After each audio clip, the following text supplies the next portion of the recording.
Okay, one more. This must be number 4.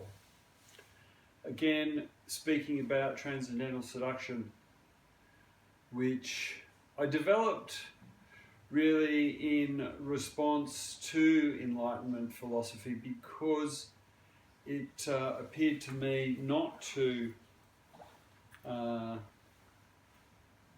resolve this subject-object problem.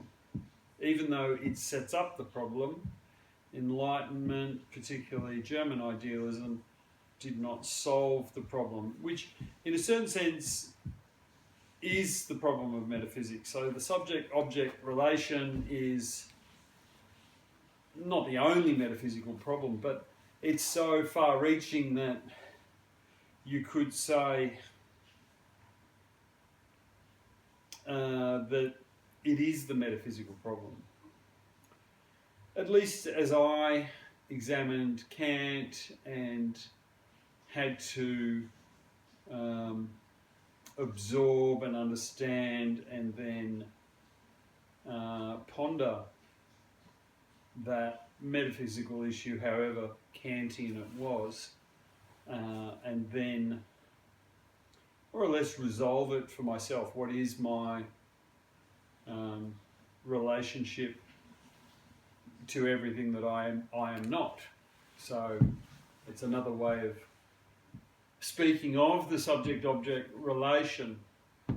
Sometimes I think of the suicide, who is a good example, and perhaps this is too solipsistic, but the suicide in a certain sense can prove that they are the universe, because the universe can be removed. That which pains them can be removed.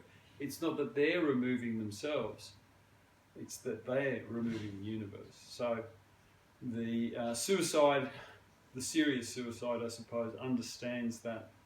I suppose I touch on suicide too because there's this idea that if you are valueless, that if you are nihilist, you would, as the kids say today, KYS, kill yourself. That's not really what nihilism is about at all. It's not a pessimism, it's not a negation. Importantly, nihilism is not a negation. We get negation from a different form of rationality. Negation's mostly bound up with Hegelian antithesis, forms of thought, rational forms of thought, the history of the forms of thought. Negation, something quite different. Nihilists don't necessarily negate, but then we don't want to be homogeneous about nihilists. They're not going to be all the same. I don't intend to quote any. We may well have some that we can quote, but I don't think I need to go down that track because I'm satisfied with the nihilism that I've developed for the Nihilists Association in Australia.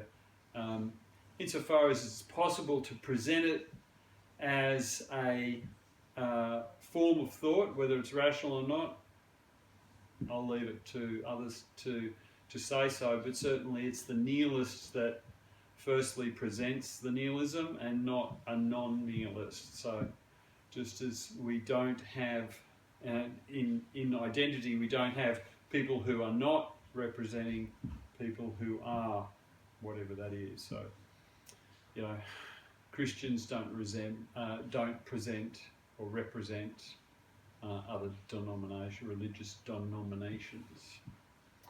Okay, let's try that